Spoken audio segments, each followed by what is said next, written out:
Райымдуу, мээримдүү Аллахтын аты менен баштаймын. Ар бириңиздердин үйүңүздөргө жараткандын саламын, меримин, рахматын тилөө менен биргеликте уникалдуу ислам берүүсү сиздер менен кайрадан эфирге чыгып отурат.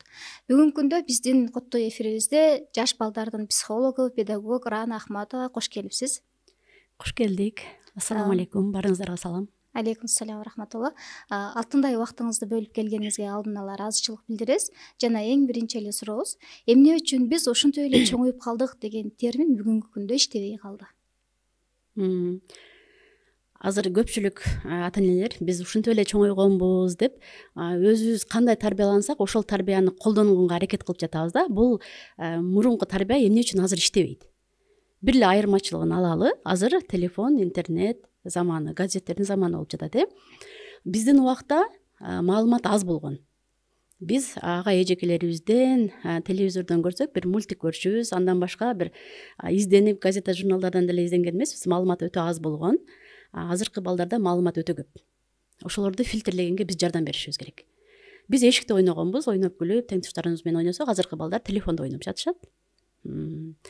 Андан кийин биз аны кылып кой, мындай болбойт десе, макул болбойт. Ата энени, чоңдорду угуу аябай ал мезгилде баалуулуктар болчу. Азыркы балдарга аны кылып кой, мындай кылганга болбойт деп айткан сөз жетишсиз, түшүндүрүшүбүз керек. Эмне үчүн болбойт? Себептери менен, далилдери менен балдар талап кылат. Балдар түшүндүрүүнү талап кылат. Биз ошо түшүндүрүүнү колдонбой аткандыктан ортодо түшүнбөстүктөр аябай көп ажырым болуп жатат да. Ата энелер менен балдардын ортосунда түшүнбөстүктөр көп болуп жатат. Балдар түшүндүрүүнү каалайт, ата энелер түшүндүргүсү келбейт. Мен жок дедимби? Жок, болду деп биз баягы апа, ата деген авторитетибизге салып коебуз, чоңдугубузга салып коюп, түшүндүрүш керек деген нерсени олуттуу түрдө кабыл албай жатабыз да. Эми бир эле ошол телефон көрүп, интернеттерди душман катары көрүп эле аларды жок кылышыбыз керек деп жок кыла албайбыз да. Эми мындан кийинки жашообуздун баардыгы телефон, интернеттерге байланган. Аны мойнубузга алышыбыз керек. Аны жок кылабыз деп аракет кылбай, аларды канткенде туура колдоно алат балдар. Пайдалануу жолдорун изилдеп, фильтрлеп, кайсы жаман көрсө болбойт, кайсыны жакшы көрсө болот, балдарга кайсы пайдасын берет, ошолорду биз өзүбүз изилдеп, балдарга туура багыт көрсөтүшүбүз керек да. Рана айым эки муундун ортосунда жашаган айым катары деги эле ошо биздин негизги бала чактагы учурубузда стресс, депрессия деген сөздөр жок эмес беле? Балким ал учурда бир коркунуч деген сыяктуу сөздөр, терминдер бар болду. Азыркы учурда ушундай бир стресс, коркунуч, депрессия деген сөздөрдүн негизи эле коомго таралып кетиши, жаш балдардын ушул нерсе менен чоңоюп жатышына эмне себеп болуп жатат? Биз эшикте ойногонбуз деп атпаймынбы? Өзү негизи стресс, депрессия дегендер бар. Бирок биз ойноп жүрүп, кыймыл аракет менен аларды жеңип чыкканбыз. Жаш балдарда депрессия, стресс көп убакка созулбайт. Алар ойноп, кыймыл аракет менен өзү жок кылып жиберет да. Биздин убакта эми көпчүлүгүбүз баягы эжелерибиздин кийимдерин кийип чоңойгонбуз. Тамак аш анча жетишсиз болгон. Азыркы балдарга баардыгы жетиштүү.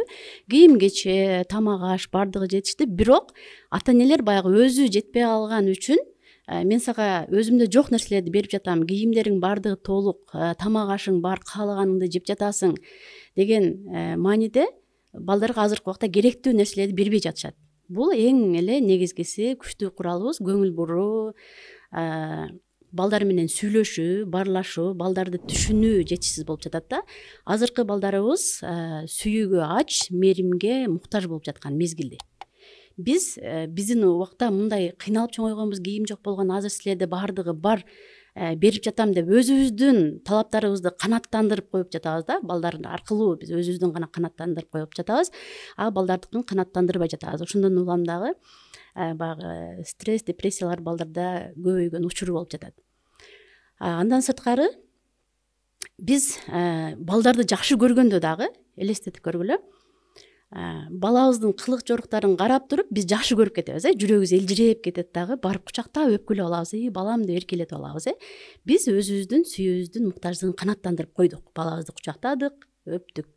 Балабыз дагы ошол учурда бир кандайдыр бир учурда бизди апасын көрүп элжиреп, апасына эркелегиси келип, өзүнүн жүрөгүндөгү муктаждыгын канааттандырайын деп келгенде апа тамак кылып аткан болот же үй жыйнап аткан болот. Ошол мезгилде баласы келип жармашса, жармаша бересиң, турчу нарак ойноп турчу, мен иш кылып атканымды көрбөй жатасыңбы дейт да. Көрдүңбү, баланын сүйүүсүнүн муктаждыгы канааттандырылбай калды да. А биз апалар менен көп жылдан бери иштешип келе жатам, жаш балдар менен иштешип келе жатам.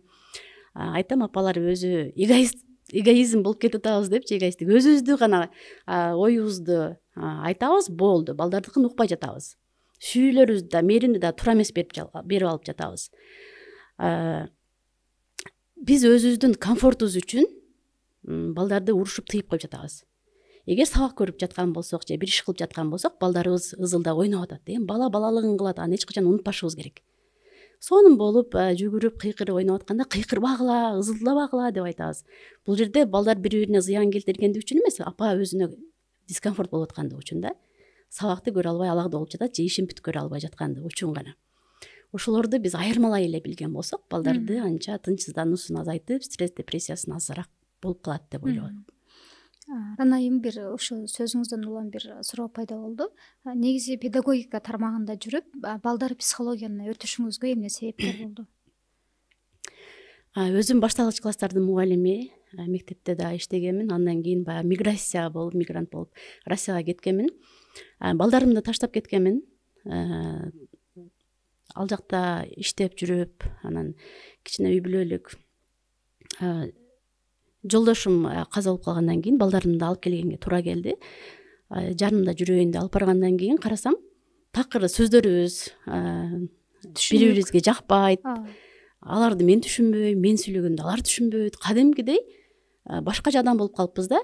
Мына миграцияда жүргөндө телефондон гана сүйлөшөбүз. Балдарды жакшынакай кылып отургузуп коюшат. Сүйлөш апаң менен деп, анан апаларда мындай образ пайда болот да. Менин балам тил алчаак, таптаза жүрөт, баардыгын жакшы кылат деген бир өзүнчө бир сонун образ түзүп алат кыялында.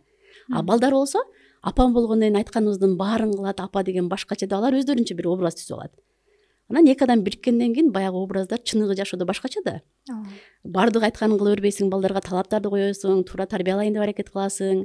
Аларга жакпайт, апа деген баардыгына макул болуш керек эле го деп. Анан балдарыңдын кичине кылык жоруктары башкача экенин көрөсүң. Ошол мезгилде балдар менен мамилени жакшыртыш үчүн эмне кылышым керек деп ушул жаш балдар психологиясына кызыгып баштадым. Мамилелеримди жакшы болуш үчүн 5 класста мен чоң мүмкүнчүлүктү колдон чыгарып албайын деп, өспүрүм куракка келгенде балдарда да жаңы нейрондор пайда болуп, акыркы 10 жылда ошо окумуштуулар ушуларды далилдеп чыккан. Балдарымды жаман тарбиялап алдым деген апаларга эң сонун жаңылык да, ушул өспүрүм куракка келгенде да баардыгын оңдоп кетсе болот. Сонун мүмкүнчүлүк. Ошо өзүмдүн балдарымдын айынан келип калганмын детский психологияга, ошол Москвада окууга тапшырып, диплом алып, ошондон бери мектепке эмес, детский психологияга басым жасап иштеп келе жатам. Эненин эмоционалдык состояниясы дейбизби, абалы дейбизби, балага канчалык деңгээлде таасир берет? Өтө чоң таасир берет да. Эмоция менен кайтарым байланыш деп коебуз да. Балдар бир нерселерди аткарганда, бир нерселерди жасаганда дароо эле апасын карайт да, мындай байкап көрсөчү. Апасы кандай реакция берип атат, эмоция берип атат, ошол маанилүү. Эгер балдарга күзгү, апасынын эмоциясы күзгү болуп берилет. Эгер ал эмоциясы жакпагандай түр көрсөткөн болсо, бала ойлонот. Бул нерсе жаман экен, бул нерсени кайта кайталабашым керек. Эгер апасынын сүйүнгөнүн көрсө, балдар бул нерсе жакшы экен, мен да уланта берсем болот деп. Ошол кайтарым, эмоционалдык кайтарым байланыш аркылуу балдарыбыз өзүн өзү түздөп кетет. Күзгүгө каранып түздөнгөн эле түздөп кетет. Биз ошол эмоционалдык кайтарым байланышты туура эмес берип жатабыз да. Балдарга сонун кайтарым байланыш берем дейт кээ бирки апалар. Азаматсың, сонун, эң жакшы деген сөздөр кайтарым байланышка кирет, ооба. Бирок булар пайдасыз кайтарым байланышка кирет да. Эмне себептен? Себеби эми күнүгө элестет, бала канча чыкса, 10го чыкса 10 жылдан бери азаматсың, молодец деген сөздү таасирленбей калат да. Баягы сааттын чыкылдаганын чык деген сайын биз көңүл бура бербейбиз го, ага эч ким көңүл бурбайт. Ошондой эле апасынын азаматсың, молодец деген сөзүнө эч кандай көңүл бурбай калат. Көнүмүш адат болуп калат дагы. Бала апам мага көңүл бурбайт деген этапка өтөт да. Ошондуктан апалар эмоция менен бир сүрөт тартып келсе, сүрөтүң сонун экен, бул жерге эмне үчүн сен гүл койдуң, карачы, 1-2 деталдарына көңүл буруп туруп эле 1 минутка жетпеген убактыбыз кетет. Ошол сүрөтүнө көңүл коюп, суроолорду берип коюшубуз керек. ошондо бала апам мага көңүл буруп жатат деп эмоциясына карап өзүн оңдоп кетет же ишим жакшы экен деп улантып кетет да. Кээинки апалар баягы балдар биринчи апасына уруп койгондо сүйүнүп күлүп коет го, ой балам урганга жарап калыптыр деген сыяктуу. Ошондо балдар апама урган жагат экен деген сыяктуу апасына дагы уруп башында тамашалап апасы күлгөн болсо кийин ыйлап калышы мүмкүн да. Мындай окуялар болуп жатат. Анан ишенимсиз апа деп коет, баягы өзүнүн эмоциясын башкара албаган апалар дагы иштен бир күнү маанайы жакшы болуп келет, иштен бир күнү маанайы жаман болуп келет. Өзү балдарга апасы бүткүл ааламдай көрүнөт да. Апасы аркылуу бул жашоону тааныйт. Апасынын маанайы кандай болуп келишин билбеген балага ушу өтө кыйын. Тынчсыздануусу көп болуп калат. Бала дайыма коркуу менен жашайт. Бир күнү келип учурашып, баласын эркелетип, кучактап, кайда эле түртүп, баргыла ишиңерди кылгыла, эмне туура эмес иш кылып койдуңар деп кайта эле кыйкырып урушуп кирип, балдарын ыйлагандан кийин кайта борборуп кетип кучактап, мен сени урушуп алдым деп кайта эле түртүп, көрдүңөрбү, бир сааттын ичинде апанын маанайлары бир канчага өзгөрүп турса, бала үйдө отуруп, апасы азыр иштен маанайы кандай болуп келет деп тынчсызданып, коркуу менен ошондон да дески травма алып калган учурлар болот да. Жаңы 21 кылымдын апалары дейбизби? Бүгүнкү күндө биз энелер баягы биздин апалар сыяктуу көп бала төрөй албай жатабыз да. Же болбосо ошо көп балдарга дагы тарбия берүү ал учурда башкача болгон да. Эми азыр ар бирибизде 1ден 2ден 3дөн бала болсо деле, балким ошол убактагы биздин апаларыбыздын 10 баласына берген тарбияны бере албай жатабыз. Балким баягы шарт дей турган болсок, биздин алда кайра шартыбыз жакшы эмеспи? Азыр деген көп бизге жеңилдиктер чыкты, кир жуу жаатында деген сыяктуу, балдарды тарбиялоо жаатында. Деги эле ошо кыргыз айымы катары, кыргыздын эртеңки келечегине бир кыраан жигиттерди тарбиялап берүү милдетибиз катары ошо биздин азыркы апаларга эмне жетишпей жатат? Бул себептер эмнеде деп ойлойсуз? Ооба, өтө сонун суроо. Азыркы айтып аткан сөзүмдү уланта кетейин, апаларга бир жооп катары. Апалар айтат да, биз иштейбиз, чарчайбыз, балдарыбызга кечке эле мынтип күлүп жүрө албайбыз да депчи, балдарыбыз туура эмес жоруктарды кылат. Ошол учурда ачууланган, кантип ачууланбай коебуз деши мүмкүн да, азыр мен айткан сөзгөчү. Апалар деле темир эмес, адам болгондон кийин сабыры түгөнөт. Ачууланган учурда балдары апасынын иштен келгенде тозуп чыкса же бир иштерин көрсөткөндө апанын маанайы жок турса, анда ачык айтыш керек да. Апаларчы, азыр маанайым жок турат, мени иштен ушундай бир көйгөй болду же иштен бир туура эмес иштер болду, менин маанайым жок турат, кийин сүйлөшөлүчү балам, 5 мүнөттөн же 10 мүнөттөн кийин кел деп. Өзү адамда эң күчтүү сезимдер эң көбү 12 мүнөт жашайт. Ошону апалар билип алса, өзү аябай ачууланып турган мезгилде баланын жанына барган болсо, ачуусун чыгарып алат дагы, туура эмес кыймыл аракеттерди, жүрөгүн ооруткан сөздөрдү айтып алышы мүмкүн. Өзүн баягы өзү билбеген абалда. Айтылган сөздү кайталай албайсың да. Сөз сага өмүр бою кожоюн болуп, балдар сен ушуну айткансың деши мүмкүн.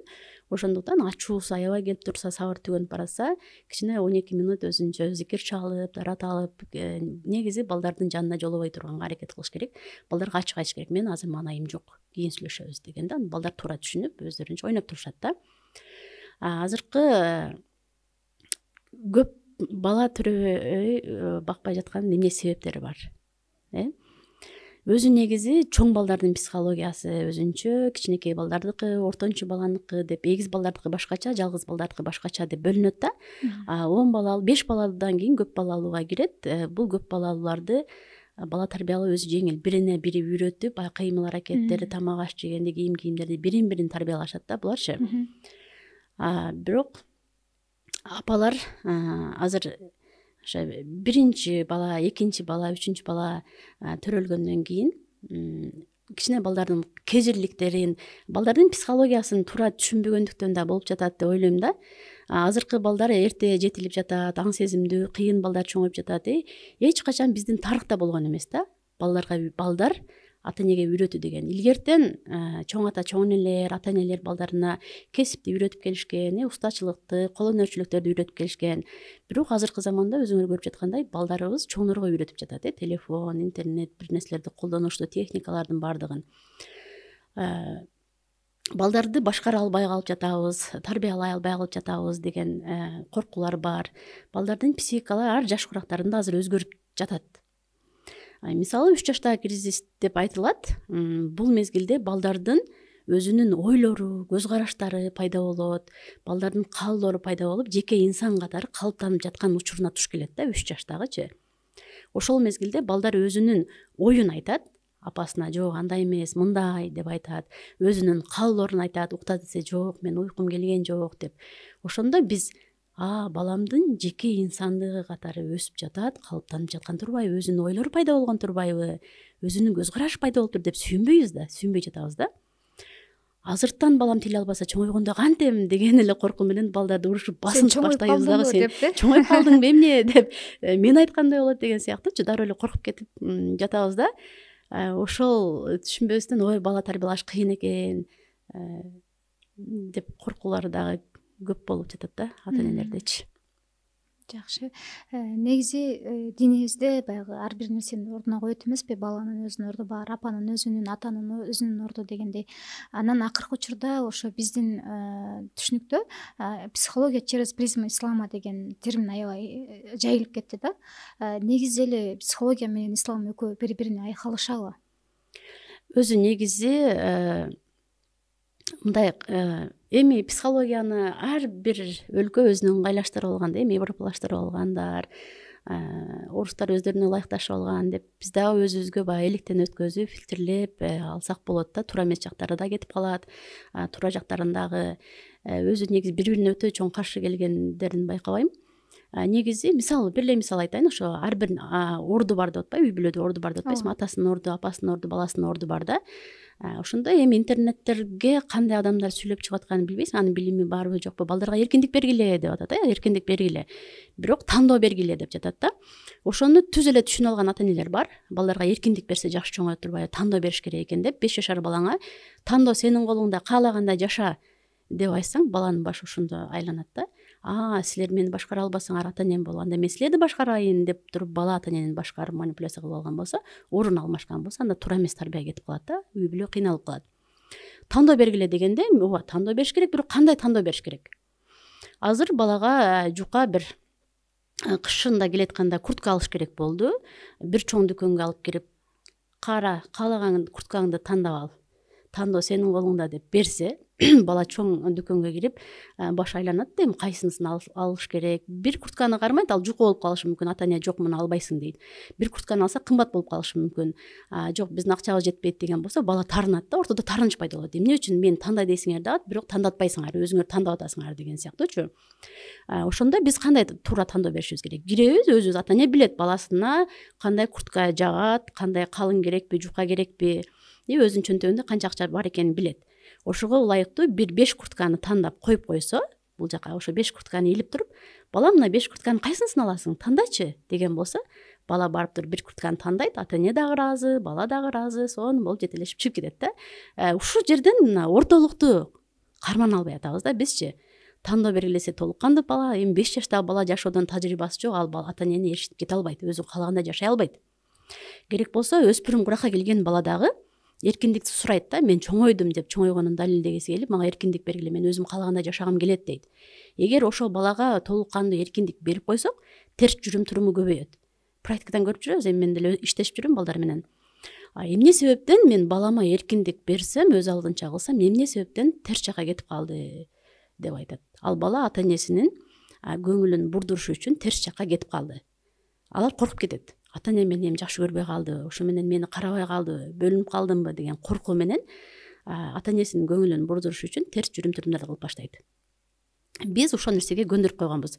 Эгер балдарыбыз мектептен келет, курсан тойгузуп, сабактарын карап, инилерин карап, үйлөрдү жыйнап, жакшы бала болуп берген болсо, ата эне көңүл бурбайт ал балага. Балам жакшы, ал бардыгын билет, өзү кылып жүрө берет деп айтышат да. Качан бала терс жүрүм турумдарды кылып баштаганда, бардыгыбыз баса калабыз. Чоң ата чоң энесин чакырабыз, тайын ата атасын чакырабыз, ой бул уруулук кылып койду, ой бул сөгүнүп койду деген сыяктуу. Ошондо бала дайыма ата энесинин көңүлүн өзүнө бурдургусу келет да. Мына 5-6 жылдан бери балдар менен иштешип жүрөм. Алардын эң негизги максаты ата энесинин көңүлүн бурдуруу. Аябай жакшы көрүшөт да көңүлүн бурдуруштучу. Дейт да, мен жакшы бала болсом көңүл бурушкан жок, кичине эле бир туура эмес жүрүм турумду кылып койсом, ата энем мага көңүл бурду деп, ата энесинин көңүлүн бурдуруш үчүн терс жүрүм турумдарды кылып жатышат. Ошон үчүн ата энелерге айтып кетет элем, кеңеш катары балдарыңардын жакшы жүрүм турумдарына басым жасап тургула. Сен ушул ишти аягына чыгардың, сен жакшы окудуң, сен кечээ сабактарыңды мурун кайда 1 сааттан даярдай турган болсоң, азыр 40 мүнөттөн 20 мүнөт эртеледиң, сен барган сайын акылдуу болуп баратасың, барган сайын тездеп баратасың деп балдардын чоңоюп атканын, жакшырып атканын биз басым жасап айтып турушубуз керек. Сен шоктондуң, сен жаман иш кылдың деген жагын азыраак кылып, жакшы жактарына көбүрөөк басым жасашыбыз керек. Мисалы үчүн, бала практикада эле көрүп жүрөбүз, математикадан чыгарып жарым саат аракет кылды да, чыгарып, сүрөт тартып, тапшырмаларын көрсөтүп, апасына келди да, апа мынаны карачы десе, апасы тамак кылып атып, балам жакшы эле аткарыпсың деп койсо, балага тойбойт да. Көбүрөөк макташ керек, жакшырап отуруп караш керек болчу. Эми жарым саат, 1 саат кылган аракетине чоң аялдар деле биз талап кылабыз да, көбүрөөк көңүл бургула деген сыяктуучу. Анан бала атасына алып барат, ал тапшырмасын. Атасы дагы башка иш кылып, жакшы экен балам деп коюшу мүмкүн. Андан барып бир тууганына алып барат. Бир тууган эмне кылмак эле, мен сенден жакшы аткармакмын, мен сенден жакшы тартмакмын деп коюшу мүмкүн да. Анан бала капа болуп баратып, жыгылып бутун сыйрып алган болсо, баардыгыбыз жүгүрүп барабыз да. Эмне болду депчи. Биз балдардын ой жүгүртүүсү, өздөрүнүн көз карашы бар экенин унутуп калабыз да көп учурда. Ошондо бала жатып алып ойлонот да. Дейт да, 1 саат мен аракет кылып булардын көңүлүн бура албадым эле, андан көрө жыгылып бутумду сыйрып же бир жеримди оорутуп алсам эле оңоюраак көңүл бурдура алат экенмин го деген ой бул жагына түшүнүк сиңип калса, бала кийин дайыма ошону манипуляция кылып колдонуп баштайт да, жыгылып бир жерлерин сыйрып. Ошондуктан бала алып келдиби сизге, ошол бала үчүн маанилүү болуп жатат да. Сөзсүз түрдө ага көңүл буруп 1 минут эле убактыбыз кетет көп болсочу. Койсок баланын мындай жүрөгү толуп, ата энем мени түшүнөт, ата энем мени коргой алат, ата энем мага көңүл бурат деп мээримге жүрөгү толуп барып өзүнүн ишин уланта бермек өзү негизи. Азыр жаш балдар менен иштеп жатам деп атпайсызбы? Ошо жаш балдар менен маектешкенде алар көбүнчө аябай көп кайсыл суроо менен кайрылышат? Ошол эле учурда апалар кайсы суроолор менен көп кайрылышат? Балдар менен сүйлөшкөндө апам мени жакшы көрбөйт деген сөздөрдөн биринчи өзүм таң калдым да. Өзүм дагы апа болгон үчүн эмне үчүн апалар биз сүйүүбүздү жеткизе албай жатабыз балдарга деп. 5 жашар бала айтты, апам мени жакшы көрбөйт деп. 18 жашар, 15, 11 жаштагы балдар айтып жатат. Апалары угуп калганда ордунан тура калышат да. Эмне себептен мен деген жакшы көрөм го депчи. Мен өзүм апа болгон үчүн апаларды жакшы түшүнөм.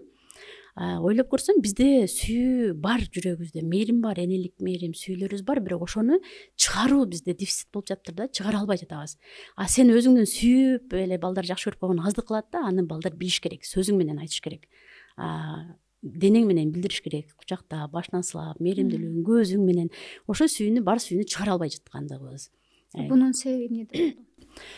Апалардын өзүнүн азыркы убакта баягы көбүнчө мигранттардын балдары чоңоюп өздөрү балалуу болуп калгандыктан сезимдерин толук кандуу чыгара алышпайт, эмоцияларын айта алышпайт, ичине жабылып калып жатышат. Аларды эч ким убагында түшүнгөн эмес балдарды. Анан азыр алар балдарын түшүнө албай жаткан учуру. Демек, диалог куруу жок болгон себеп. Диалог куруу жок болуп атат. Өтө акыркы убакта ошол суицид менен, үйдөн качуу, дагы педофилизм менен көп келгендер болуп атат. Эң негизги эле үйдөн качуу, суицидтин түпкү тамырын изилдеп келгенде, азыр өзүм диссертация жазып атам өспүрүм балдар тууралуу. Көңүл буруу жетишсиз, сүйлөшүү жетишсиз болуп атат, баарлашуу жок. Ошонун эң эле негизги себептери баарлашуунун жоктугу болуп жатат. Биз ата энелер балдар менен баарлашууну мындай деп түшүнүп атабыз: сурак. Эмне иштиң, эмне жедиң, мектепке кеч калган жоксуңбу, эжекең эмне деди, канча алдың? Суракта эч кандай эмоция, сезим жок да. Апа жыйынтыгын гана кызыгат. Бала жыйынтыгын айтат, апасы болду жыйынтык дейт. Баарлашууда сезим болуш керек. Мисалы, бир кыз айтып атат да үйдөн: эмне үчүн качтың, жалгыз кыз, аябай баардыгы жакшы, жашоолору сонун. Мен сүйлөшкүм келет үйдөгүлөр менен дейт. Мектептеги окуяларымды айткым келет. Бирок мен сүйлөп атсам эле ата менен апам бири бири менен сүйлөшүп кетет, байкелерим бири бири менен сүйлөшүп кетет. Мен ал үйдө жоктой мамиле кылып атышат. Мени эч ким укпагандыктан өзүмдүн ордумду билдирейин деп кеттим дейт да. Мындай учурлар өтө көп. Мага Инстаграмга да жазышат. Ошол балдарда телефон бар го, ата энелерге айтып коюңузчу. бир кыз да жазды, менде бардыгы бар телефон, өзүмдүн комнатам бар дейт, бирок мага сүйлөшүү жетишпейт. Балдарга именно ата эненин сүйлөшүүсү керек да. Да бир бала айтты, аябай акылдуу балдарыбыз, азыркы балдарыбызчы. Ошол бала ыйлатты да, ата энеси да кийин анын сөзүн уккандан кийин ыйлашты. Ал балага аябай көңүл буруп атабыз деп аткан, мектепке алып барып алып келет, аябай жакшы сүйлөшөт. Бирок бала айтат да, мен чоңойгум келбей жатат дейт. Баланын өзгөрүп атканынан алып келишти да, аябай акылдуу бала. Олимпиада боюнча Малайзияга чейин барып келди. Эмне үчүн чоңойгум келбей жатат десе, мен чоңойгон сайын ата энемден алыстап баратканымды сезип, мен ата энемди ушунчалык жакшы көрөм, алар менен алыстагым келбейт дейт. 1 жылдан бери мен эмнени кыялданам билесизби дейт. Мен бир эле нерсени кыялданам дейт. Атам менен апамдын колунан жетелеп паркты бир сейилдеп келсем, башка бир туугандарымды албай, инилеримди албай туруп, ата энемдин колун кармап туруп жетелеп келсем дейт. Ошол балдардын кыялы бекер азырчы. Эч кандай материалдык байланышка байланган эмес. Ооба, биздин убакта эжелерибиздин кийимин кийип чоңойгонбуз. Апельсин, мандаринди 1 жылда бир жешибиз мүмкүн. Эми ошондой кыйын кырдаалда төрөлүп чоңоюп калдык. Эми сонун эле мезгил болчу, бирок ошол нерселерди балдарга алып бердик, болду. Дагы эмне жетишпейт, буларга бардыгы бар деп коюп, балдар менен баарлашуудан ажыратып коюп жатабыз да.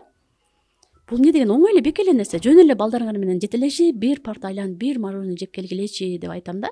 Кээрки апалар, ооба, чыгып мороженое жеп келдим, бирок балам сүйлөбөй койду дейт. Ооба, балаңыз биринчисинде сүйлөбөйт. Сүйлөбөсө дагы ата энем менин жашоомдо бар, менин жашоомо кызыгып жатат деген жылуу сезимдер пайда болот. Экинчи жолу, үчүнчү жолу алып чыкканда гана бала ачылышы мүмкүн да. Биз балдарды ошо баарлашуудан алыстатып коюп жатабыз. Балдарды сүйлөткөндүн ордуна, угуп отургандын ордуна биз көбүрөөк сүйлөп коюп жатабыз. Биз тескерисинче балдарды көбүрөөк сүйлөтүшүбүз керек. Кээде апаларга айтам, бир гана анан деген эле сөзүңөр жетиштүү болот депчи. Балдар сүйлөп атканда анан деп айтып турсаңар, бала ичиндегисин мындай төгүп чачып айтып берет. Биз балдарды сүйүп жатабыз, балдарыбызды жакшы көрүп жатабыз, бирок балдарыбызды сыйлабай жатабыз да. Чын айткандачы. Ким айтат азыр, ата энелер деле сурай берейинчи. Мисалы, баласы бир окуясын айтып берип атат да, жанында отуруп окуясын айтып берип атканда, апасына телефон звонок келип калды, атасына. Баласын сөзүн калтырып телефонду алып кетип, алып эмне болду деп сүйлөшкөн боюнча кетет. Ал сөзү көпкө чейин уланса дагы бала күтүп отурат да, баягы сөзүн бүтүргүсү келет. Бирок апа, ата кайда унутуп башка ишке өтүп кетиши мүмкүн. Баланын абалын элестетип көргүлө да. Эгер ошол жерде балаң сага окуясын айтып берип аткан мезгилде сага телефон келип калды, звонок келип калды, ошондо азыр мен балам менен сүйлөшүп аттым эле, кийин сүйлөшөлүчү деп койсо, бала кандай сүйүнөт. Ата энем мага көңүл буруп атат, ушу телефонду мен үчүн жылдырды го деген. Бала ата энесине кантип сый мамиле кылбай койсун да кийинчи. Биз балдарыбызды жакшы көрөбүз, сүйөбүз, алып берип атам го деп эле милдет кыла бербешибиз керек, апалар. Аталарга дагы балдарыңыздар менен ошондой атайын убакыт бөлүп, чоңойду деп бөлүп койбой, переходный возрасттагы балдар дагы ата энеге тамтың баскан бала кандай апага муктаж болгон болсо, өспүрүм курактагы балдар дагы ошондой муктаж болушат да. Негизи баягы жаңы терминдер пайда боло баштады, жаңы түшүнүктөр пайда боло баштады деген сыяктуу. Ошол бул укук деп айтып отуруп, балдардын укугу, бул балдардын укугу деп отуруп, балким биз балдардын жоопкерчилигин жогото албадыкпы? Анткени мындай деп суроо беришимдин себеби, баягы балалык сезимде ар дайым ата энеси аларга бир авторитет катары калыш керек да. Азыр көбүнчө балдар балким башка жактан авторитет издеп, же болбосо негизи эле балдар өздөрүнүн укугун жакшы билип алып, бирок жоопкерчилик деген нерсени билбей калган учурлар да көп болуп атат да. Бул нерсеге эмне себепкер болушу мүмкүн? Же болбосо балдарга укук менен ошол эле учурда жоопкерчиликти бирдей айгалыштырып айтып берүү үчүн эне канчалык деңгээлде ошол нерсеге даяр болуш керек? Бул жерден бала тарбиялоонун эң биринчи закондорунун бири, баланы тарбиялоодон мурун өзүңдү тарбияла деген закон бар да. Апа өзү жоопкерчиликтүү болсо, балага үлгү болуп бере алмак да. Азыр сен айтканда балдар көптү билип жатышпайбы? Баардыгын билип жатышат, бирок апа өзүнүн ошо апа деген авторитетин жоготуп алып жатат. Мен билбейм, муну көрүп берчи, телефонду карап берчи деп кечке баладан сурай бергендин ордуна өзү дагы аракет кылып, өсүп өнүгүп, бала айткан темада деп улап кете ала турган кылып, баласы эмнеге кызыгып жатат билиш керек да. Эмнеге кызыгат балам десе деле кээ бирки апалар билбей калып жатат да. 24 саат бою бир үйдө жашайм деген менен аларды крыша гана байланыштуу турат, бирок ортодо эч кандай жан дүйнө байланышуу жок болуп жатат. Баланын эмнеге кызыкканын билбесе, кандай жоопкерчилик да ортодо эч кандай жоопкерчилик жок. Өзү балдарды 4 жаштан баштап эмгекке үйрөтүп башташ керек. Бул илим психологияда далилденген нерсе. Канчалык эрте баланы эмгекке үйрөтсө, жоопкерчиликке үйрөтсө, бала ошончолук ийгиликтүү болот деп айтылат да. Биз балдарды мисал үчүн 4 жашында бир ишти бердик. Бут кийим тиз деп, ошо бут кийимди тизүүнү балага жумуш кылып өткөзүп бердик. Экинчи күнү бала чала кылат, унутуп калат, кылбай коюшу мүмкүн. Бир жума биз эскертип турушубуз керек. Эми апа чоң адам, акылдуу адам билиш керек. Баланын иши чала, унутуп калат, алаксып калат экенин билишибиз керек. Эскертип отуруп, бир айдын ичинде балага адат кылып, ал ишти өзү бала дайыма апалар айтат да, балдарын үйрөтө алган апалар. Бут кийимге тизип киргиле, мага ишти көбөйтпөй, тазалап койсоңор деп, уже ал ишти жоопкерчиликти алды. Коридор меники деген. Бала өзү ата энесине айттырбай кылып баштагандан кийин 2 айда эле кылып баштайт да. Ата эне экинчи ишти бериш керек. Экинчи ишти дагы жакшы үйрөнгөндөн кийин 3-үчү ишти кылып, ошондой элестет 4 жашта баштаса, 10-15 жашта кандай жоопкерчилиги менен өзүнүн ишин өзү билет да, мен бул ишти кылышым керек деген нерсени.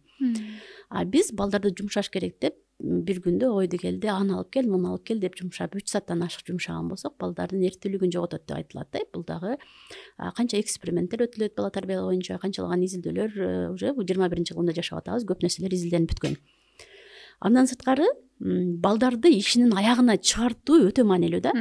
Эң эле элементарный нерсе, мисалы эшик шыпыр кызым дегенде, кызы эшикти шыпырып болду, чогултуп койгонду, иниң чогултуп алып койт же мен алып коем, сен башка ишти кылып кой деп жөнөдүсек, дагы баягы жоопкерчиликти ала албайт да. Ошол нерсе үчүн биз өзүнүн ишин бүтүрүп, анан 1 минуттук эле убактыбыз кетет. Карачы, сен эшикти кандай сонун жыйнап койдуң, кандай сонун таза болуп калды дегенде, кыз эртеси дагы ошол ишти кылгысы келет, өзүнүн кылган ишинен канааттанат да, карап алып өзүнө сыймыктанат, сүйүнөт дегендейчи.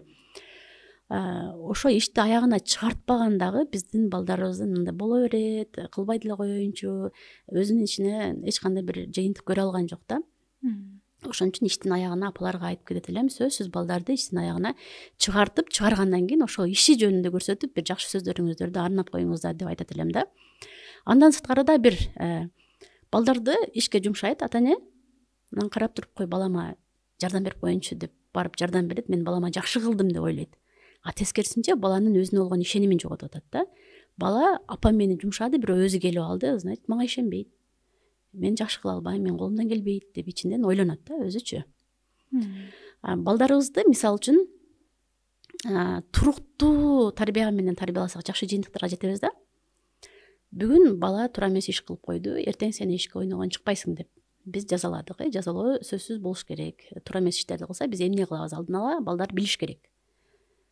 Эртеси эшикке ойногонун чыгарбадык же классташтар менен бир жака жөнөтпөйбүз деп айттык. Бирок ошол убакыт келгенде бала өтө балдар эме жароокер болот го, апасын алдай баштайт, нарагынан өтүп, бетинен өп, берагынан өтүп, бетинен өп, барып келе берейинчи, чыгып келе берейинчи деп. Анан апа макул деп жеңилген болсо, ошо апанын эң чоң катасы болот да. Анан бала сүйүнүп, ура, рахмат апа, менин эң сонун апам бар деп сүйүнүп чыгып кетти. Апа, мен баламды сүйүнтүп койдум, жакшы эле кылдым, жөнөтүп коюп деп ойлоп калат. Бирок балдардын ой жүгүртүүсү бар, өздөрүнчө ойлонуусу бар экенин унутуп калабыз да. Эшикке чыгып ойноп атып, досторунун арасында жүрүп атып, бала ойлонот да. Дейт да, кийинкиде деле апам тилин албай кое берсем, ушинтип алдап койсом чыгара берет экен го, жөнөтө берет экен го деп, кийин кайта тил албай алдап коем го, апам жеңилип калат менден деген сыяктуу ойлорду ойлонот экендигин эсибизден чыгарбашыбыз керек да. Ошон үчүн апалар да балага жок дедиби, жок болуш керек, аягына чейин бар дедиби, бар болуш керек дегендей да, сөзүбүзгө да туруктуу болушубуз керек. Анан режимдерди дайыма туруктуу кармаганга аракет кылышыбыз керек. Бир күн бол, жок, бир күн бар кылдым деп жүрө берген болсок, балдардын жоопкерчилиги эмне экендигин түшүнбөй деле калат да. Негизи азыр 21-кылымда бизде ошо виртуалдык жашоо өтө көп орунубузду, жашообуздагы убактыбызды көп алып калды. Тилекке каршы энелер балдардын тарбиялоонун мурда ошо телефондогу, азыркы соцсеттердеги жашоо маанилүүрөөк болуп кетип баратат. Айымдардын ушул телефондон балдарга кантип көңүлүн бурдура алабыз, же болбосо кыргыз айымдары деп айтабызбы, ошо негизи эле жалпы баарыбызга тиешелүү энелер ошо телефондон кантип, бул бир оору болуп калбадыбы, баягы жарасы көрүнбөгөн оору болуп калды да. Ошол нерсени кантип арылса болот? азыр мен көп өзүмдүн баягы үй бүлөмө караганда апамдын бизге берген тарбиясына биз ошол жана 10 мүнөттүк рабаятты берүүсүн көрүш үчүн баарыбыз бирибиздин ооба тапшырмаларыбызды аткарып, баарын даярдап, жаттап, ушинтип ордуна коюп анан бир сутканын ичинде бир ошол эле передачаны көрчүбүз да. Анан аны дагы эгерде биз тапшырмабызды аткарбай калсак көрбөй калчубуз да, бирөөбүздүн эле тапшырмабыз аткарылбай калса. Бүгүнкү күндө апалар баш болуп ошол нерсени баш отуз менен киришип кеттик да, бул телефон деген нерсеге. Бул оорубу? Бул оору болсо кантип аяктырса болот? ооба, баардык нерсе эпидемия болот да. Жакшы нерсе дагы, жаман нерсе дагы, бактылуулук дагы, бактысыздык дагы дегендейчи. Эгер ата эне үйдө өзүнүн режимдерин кармап, телефонду да убак сааты менен карап, кылам деген ишин убагында кылып, балдарга жакшы үлгү болуп берсечи, ал жерден баягы жоопкерчиликсиз, тарбиясыз балдар чыкпайт өзү негизичи. Биз отуруп алып эле телефонго, тиктокко, ал жака шылтай бергенибиз болбойт да. Жоопкерчиликти өзүбүзгө алганга аракет кылышыбыз керек. Баланын эненин өзү баалуулуктарын ачып беришибиз керек да. Ар бир баланы тарбиялап атканың сен бул улутту тарбиялап атканың да. Бир бала улутка салым кошуп атканың, сен урпактарыңды тарбиялап атасың. Кыргызстанга бир сонун инсанды кошуп атасың. Ар бир сенин сүйлөгөн сөзүң баланын жүрөгүндө сакталып калат. Ар бир кыймыл аракетиң балага үлгү болуп калат. Ошолорду билиш керек. Эненин, апанын баалуулуктарын, бала тарбиялоонун баалуулуктарын өздөрү апалар сүйлөп атканда эле, баласы туура эмес иш кылып койгондо сүйлөп атканда эле тарбия кетип жатат деп ойлобош керек да. Ар бир көз ирмемде, ар бир кыймыл аракетте тарбия жүрүп жатат. Бала сени карап өзүнө сиңирип алып жаткандыгын апаларга жеткизе алсак сонун болот эле. Ошондо мүмкүн өздөрүнө режим коюп телефонду азыраак кармап калат беле. Мектепке 8 саат берип коебуз, эртеден кечке берип коебуз. Керек болсо жатакананын издеген, жатаканасы менен мектепти издеген ата энелер көбөйүп атат. Мындай бала тарбиялоонун жоопкерчиликтен качып эле бирөөгө тапшырып койсом, лагерьге берип койсом, мектепке иш кылса жатаканасы менен. Жок, мектепте эми билимди үйрөтөт. Тарбияны биз 1 саатта отуруп үйрөтө албайбыз. Алар көп убакытта калыптана турган нерселер да. Мисалы, адамгерчилик, боорукердик, сый урмат, ынтымактык дегенди 1 саат өтүп ынтымактык сабагын өтүп туруп балдарыңа ынтымактуу болгула деп айтып берип туруп эшикти жабарың менен балдарың мушташып башташы мүмкүн да. Себеби булар сабак эмес. Булар көп жылда калыптана турган, өзүбүз үлгү болуп калыптана турган нерселер. Ошолорго аракет кылышыбыз керек. Азыркы ата энелер көбүнчө акылга басым жасап, ошо 2 жашынан кантип сан үйрөтөм, кантип жазганды үйрөтөм, кантип тил үйрөтөм көбөйүп атат. Ооба, жакшы бул нерсе. Бирок акыркы 10 жылда окумуштуулар дагы эмоционалдык интеллектке басым жасап жатышат. Себеби балада акылдуу болду дейли, аябай башы кыйын иштейт, баардыгын билет, бирок адамгерчилик, боорукердик жок болсо, ошо өзүнүн акылын адамдарга каршы зыян келтире турган жака иштетип салсачы, акылдуу жырткычтарды тарбиялап салбашыбыз керек да бизчи. Ошондой окуя болду го. 12 жашар бала башка мамлекетте аябай бир ууларды жасап, канча адам өлөт экен, менин уулум канчалык күчтүү болду экен деп бир подъездге шприц менен сайып, ал жерден 18 адамды каза болуп калды дегендей да. Ал акылдуу, бирок жүрөгүндө эч кандай боорукердик жок болгондуктан адамдарга зыянын келтирип атат. Ошону апалар унутпашыбыз керек. Ал нерселерди биз үйдөн гана бере алабыз балдаргачы. Ошо баалуулуктарды билген болсо, ата эне дагы мындай ойлонуп, бала тарбиясына олуттуу мамиле кылып калат беле дейм да. Китеп кармаган кол бул жаркын келечек деп билебиз. Биз ушу тарбияда чоңойгонбуз. Тилекке каршы акыркы учурда кыргыз тилдүү балдарга алардын өспүрүмдүк түшүнүгүнө жараша китептерди табуу өтө кыйын болуп калды. Деги эле ошол информациялык маалыматтык жашоо деп отуруп биз көп нерсебизди жоготуп алган жокпузбу?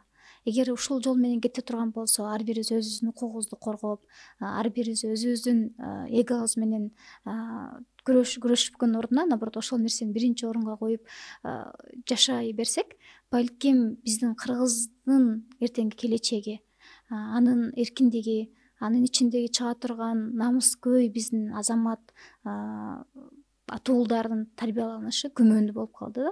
Ошол телефондун ордуна китепти кантип карматабыз? Же болбосо китеп окуу модага качан айланат? Кандай бир деңгээлдеги жумуштарды ушул нерсеге кылышыбыз керек? анткени ал китепти окуп коюш жөнөкөй эле бир балким нерсе болушу мүмкүн, бирок ошол нерсени үй бүлөлүк деңгээлде чогуу отуруп окуу, ошого жараша балдарга китеп тандоо бүгүнкү күндө көйгөй болуп калды да. ооба. Балдар бул жашоого келгенден кийин баардык нерсе менен биринчи таанышат да колдоруна. Ошо биринчи китеп тааныштырганда балдарга аябай жакшы сезимдерди, кызыгууларды пайда кылып койсок, балага китепти сүйүүнү пайда кылабыз да. Китеп боюнча аябай сонун сөз козгоп кеттиң, жакшы. Себеби ата энелер баягы кичинекей балдарга арналган китептерди өзү карабай эле алып берип коюшу мүмкүн. Китептердин да туура эмес китептер бар да. Китеп окубаса эле кубана бербеш керек, ал балабыз туура китеп окуп атабы, туура эмес китеп окуп атабы сөз карашыбыз керек. Мен акыркы убакта ошо жомок китептерин бир чыра окуп чыгып аябай таң калдым. Балдардын психикасын бузган, туура эмес жакка тарбиялаган жомоктор чыгып кетиптир. Аларды эми текшерип, карап, ата энелерге жеткизиш керек. Жомок дегенде ата энелер өзү окубай эле балдарына карматып коюп атат да. Ошондо чоң адамдар, мен студенттерге окуп берсем, студенттер айтат да, биздин психикабыз бузулду, бул жомокторду угуп дейт да. Жаш балдарды элестете бер да, андай кандай бузулат окуп алыпчы. Ошого азыр өзүм дагы жомокторду жазып баштадым. Атайын жаш балдарга китепке кызыктыруу үчүн, эми азыр садиктер көбөйүп, садикке алып барыш үчүн, китептерге кызыктырыш үчүн биринчи азыр эми ушу насип экен бала бакчага алгачкы кадам деген китеп чыкты. Ал жерде сүрөттөр көбүрөөк да.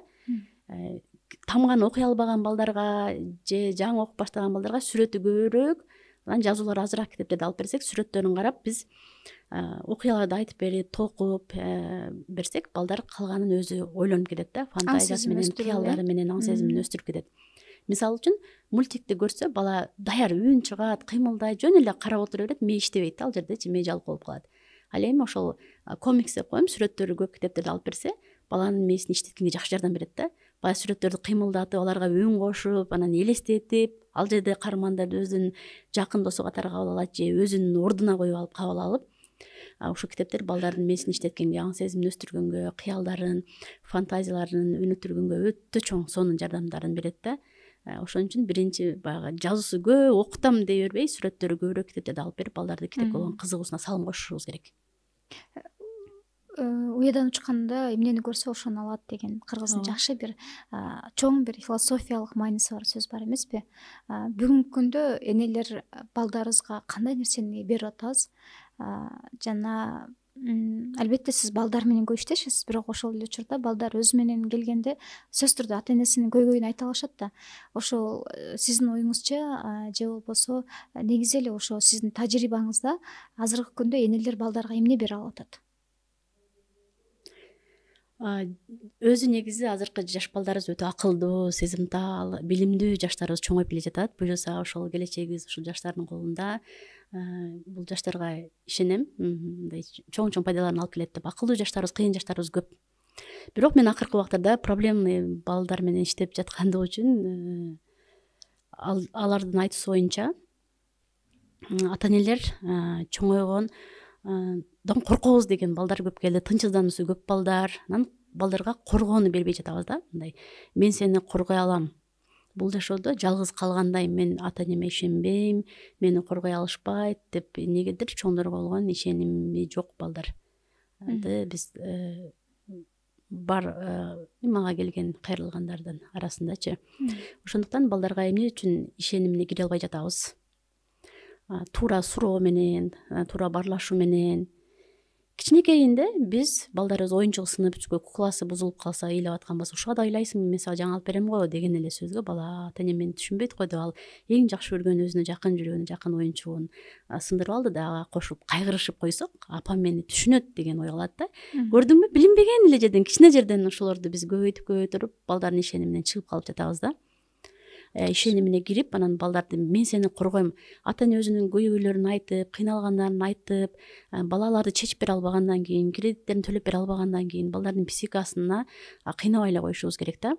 Андан көрө мен кыйынмын, мен жашмын, азыр силерди коргоп алам, силердин билим алышыңарга мен шарт түзүп берем деп биз өзүбүздүн кыйын экенибизди, акылдуу экенибизди, мен сени коргойм балам деген бир коргоо дубалын түзүп бере алган болсок, балдардын жүрөгү тынч, алдыга ийгиликтерди багындыра турган ишенимдүү кадамдарды басышат. Ранайым бир суроо бергим келди.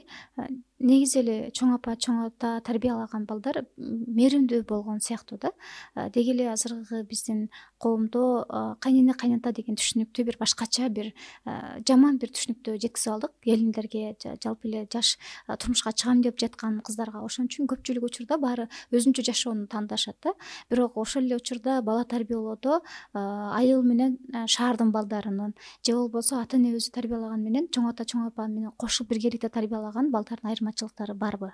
Эгерде бар болсо сиз көбүнчө кайсыл тарабына көбүрөөк ыктап совет берет элеңиз?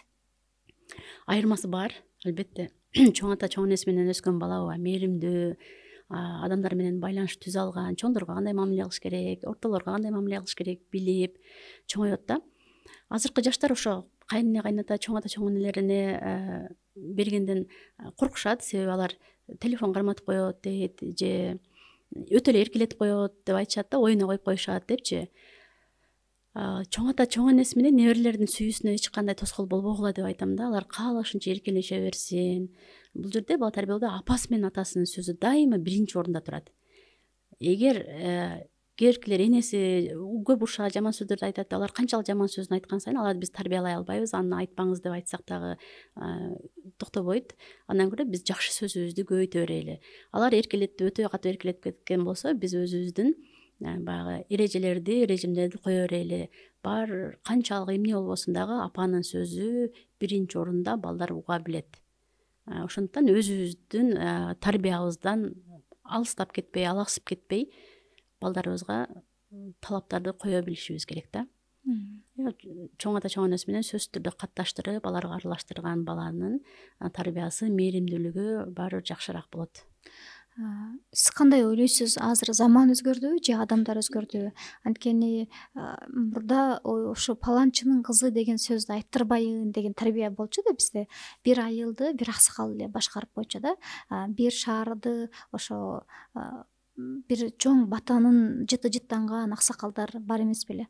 Ошол кишилердин сөзү үчүн эле бир айылдын кызы катары мен өзүм билем да, ошол атамдын атына жаман сөз тийип калбасын деген сөз менен чоңойгонбуз. Жана бул мен ойлойм эң жакшы тарбия деп. Анткени бул нерсе менен сен айылдан чыкканда ошол айылдын атын алып жүргөнүңдү билесиң. Эгерде бир шаардан чыксаң, шаардын атын алып жүргөнүңдү билесиң. Эгерде бир өлкөнүн атынан чыксаң, сен өлкөнүн атын менен чыкканыңды билесиң да.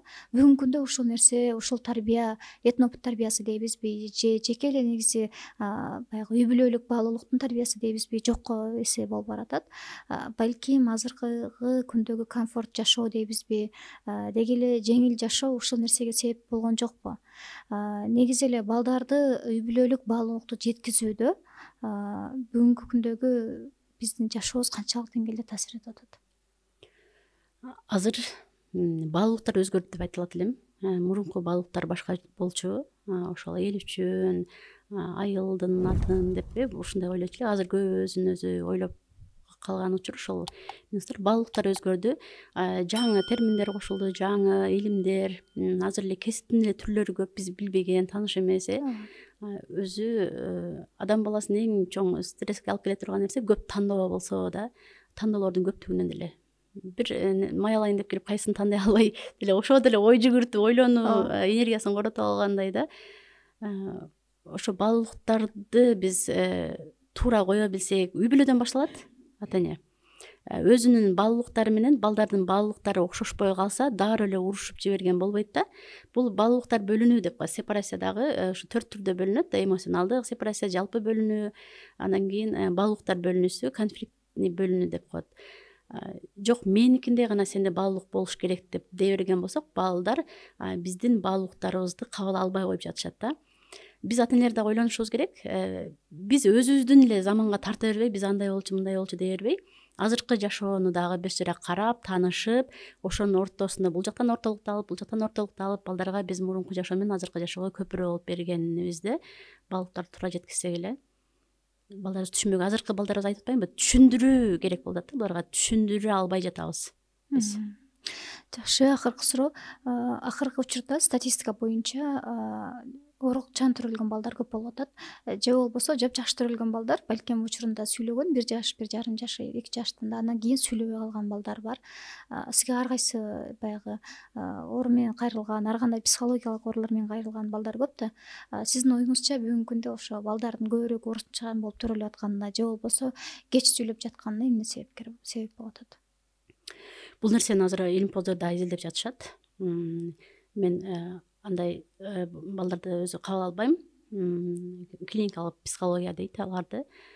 Негизи ошо кеч сүйлөп атышат, балдардын тили дагы кеч чыгып атат го. Буларды дагы окумуштуулар изилдеп жатышат. Акыркы чечимдеринен ошо телефон, интернеттерге байлап атышат балдарыбызды. Маалымат да өтө көп болгондуктан балдарды билет, бирок сүйлөйүн десе баардыгын чыгара албайт, тамгаларды жакшы тааный элек. Ошонун айынан дагы баягы кекештенүүлөр көбөйүп жатат, тилдин кеч чыгуулары көбөйүп жатат деп атышат. Ошондуктан энелер баягы баланын боюнунда бар кезде эмес эле турмушка чыккандан баштап өзүнүн режимдерин, уйку режимин, балдар менен сүйлөшүү, телефонду азыраак кармап, балдардын психологиясынан маалымат алып, китептерди окуп тарбиялап баштаса жакшы болмок. Рана айым, келип кызыктуу маек куруп бергениңизге ыраазычылык билдиребиз. Сизге эркин микрофон. Балдардын балалыгы эч качан кайтып келбейт. Баардык ата энелерге балдарыңыздарга бактылуу балалык тартуулаңыздар деп айтат элем. Баягы жамгырда күн көрбөгөн чөптөрдү билебиз да, алсыз, бир жулсаң учуп кетет же шамалга деле жыгылып кала турган чөптөр өскөндөй эле. Баягы күндө өскөн чөптөр аябай тамырлуу, жапжашыл, сонун, эч ким жула албайт дегендей өсөт го. Ошосуңардай биз үй бүлөдө балдарыбыздын чың, акылдуу, ийгиликтүү, кыйын, күчтүү балдар чоңоюшун кааласак, үй бүлөдө дайыма биз күн тийгизип турушубуз керек. Эгер урушуп, талашып, көздүн жашы, үйдө күн күркүрөп, жамгыр боло берген болсо, анда алсыз балдар, канчалык аракет кылбаңыз, балдарыңыз алсыз болуп калат да. Жакшы мамиле кылсаңыз дагы бир эле балдарыңыздарга эле көңүл бөлө бербей, бул жерде аялы, күйөөсү экөө да мамилесине сөзсүз көңүл бөлүп, жакшы мамиледе болгон болсо, ошо балдарыңызга күн болуп тийип берет да. Ошон үчүн баардыгыңыздарга үй бүлөлүк бактылуулук каалайм. Балдарыңыздарга бактылуу балалык тартуулаңыздар, үй бүлөңүздөрдө дайыма күн тийип турсун. Сонун болду. Урматтуу эже сиңдилер, бүгүн бизде конокто педагог жана жаш балдардын психологу Рана Ахматовна болду. Ушул берүүдөн сиздер ар кимиңиздер өзүңүзгө пайдалуу бир маалымат ала алдыңыздар деп ишенемин.